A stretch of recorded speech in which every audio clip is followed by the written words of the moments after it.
Hello, as General President, I'm constantly looking for ways to get our members home from work safely every day. As managers and agents of your own locals, you must strive to do the same thing. At the international level, when I first became General President, I added safety directors' duties to 3 regional directors' job descriptions. I then selected Mike Langer to be a full-time Director of Safety and just recently appointed Randy Storr to be Assistant Director of Safety. I am committed to finding a solution to eliminating these fatalities and serious accidents in our industry.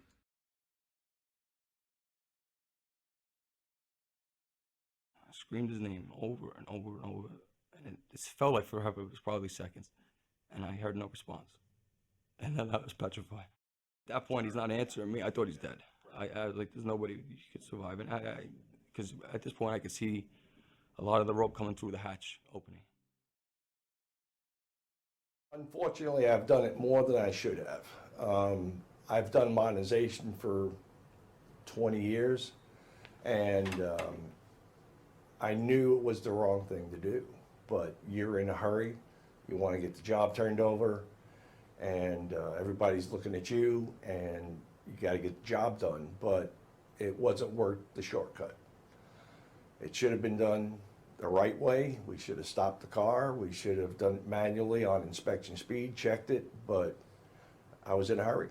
And it happened so fast that I didn't even know it. I still don't have memory of it.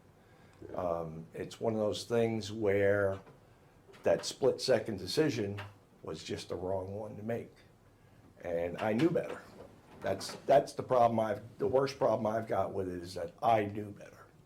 After they carried me out of the room, took me to the hospital, and I found out later on, because I really have very little memory of it, is the injuries that I sustained were a lot more extensive than at first I thought.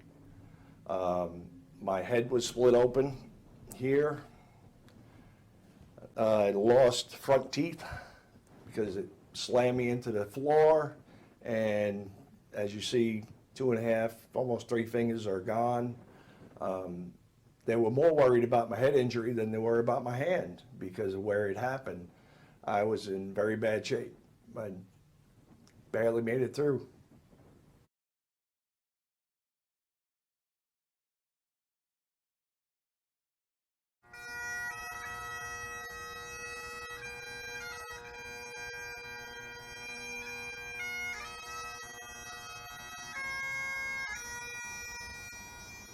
As I stand here today to welcome you to our IUEC Member Memorial, I stand here with conflicted emotions because no one should ever die on the job. No one should ever sacrifice their life trying to earn a living, building a life for their family, plying a trade they love. Certainly, we should not be standing here in front of over 300 names on the wall around us. That, to me, is more than I can wrap my head around.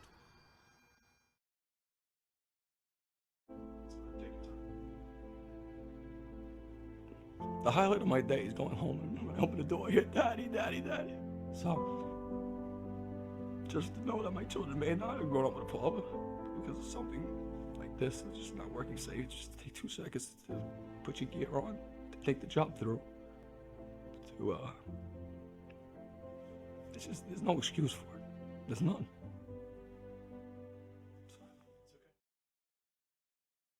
And I remember reaching out and holding her hand and telling her I was sorry, because I knew that I had just really, really, really screwed up her life and made her life so much harder in so many ways. I mean, I didn't know how many ways at that time. And if anything comes out of this accident, and if anything comes out of us being here today, I don't want anybody to ever have to look in their spouse's face and tell them I'm sorry for something like this. It's awful. The price is really, really, really, really high. I know as somebody who's done this business for over 18 years, actually I've been with Otis for over 19 years now, and I can replay events in those those 19 years that there were times when we did something, I did something, or I did something as a repair team, I did something as a repair mechanic, that afterwards I went, ooh, we didn't do this, that, or the other thing. We were kind of lucky. We could have had a problem. So, you know, it's, doggone it, you put that green shirt on, brother, you better put on the old safety attitude with it, or someplace along the line you're going to pay. And the price is high. The price can be real high.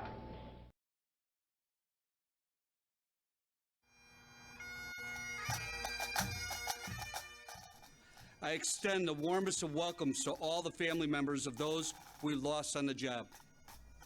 Your strength is truly awe-inspiring. These brothers and sisters who gave their life had families who loved them, and union brothers and sisters who loved them. And they were highly dedicated, highly talented elevator constructors. These were people who valued life, valued being at the top of their profession. I know this because I have personal friends whose names are on these walls. So the fact that we are here today could make us all angry about too many lives being taken too soon. But I hope you will join me in seeing things through a different set of lenses. I hope you will join me in making the memory of those we've lost be a blessing. While we know we can't reverse the hands of time, what we can do is use their blessed memory as a guiding light for generations to come. As a driving force to continue to improve job site safety for all IUEC members, indeed for the construction industry as a whole. One thing I could promise you for sure, that these 309 members did not die in vain. I hope all of you know that what we have learned from them has gone on to save countless lives.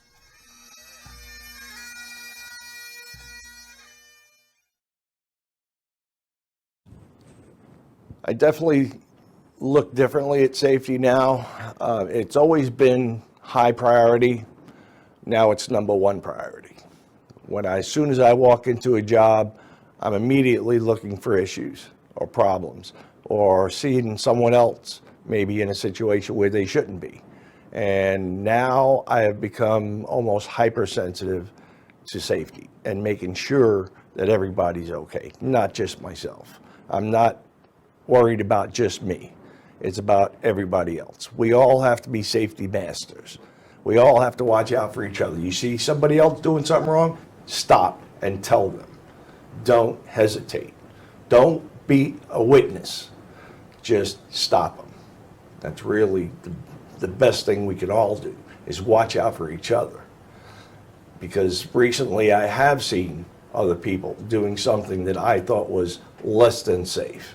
And I've totally stopped them and said, wait, you got to do this another way. I don't care what we have to do, but we have to do it different because it's not right. So I have become much more sensitive to safety than ever before. And I hope you guys do too. There's no excuse to work unsafe, and it's not fair to them if you do, to be honest, because if you lose your life, it's not just, you got to think about the after effect of it all, how it's going to affect your children, how it's going to affect your wife, how is she going to be financially, how's the rest of their life's going to be, how are they going to grow up without a father. Now for me, after experiencing and being through it, there's absolutely no other way to work.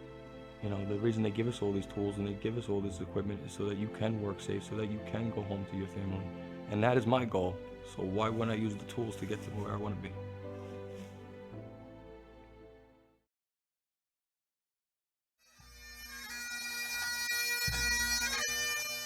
Through improved safety equipment, through safer job site procedures, your loved ones are protecting our members each and every day on the job.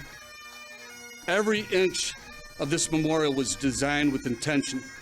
From the strength of the solid walls, which represent the strength of the union and our brotherhood and sisterhood, to the twists in the benches around the memorial, which symbolize the way in which a family's life is turned upside down, the passing of a loved one, to the bricks beneath your feet, bearing the loving words from our local union members and IUEC friends that can be thought of as support to help carry you through life.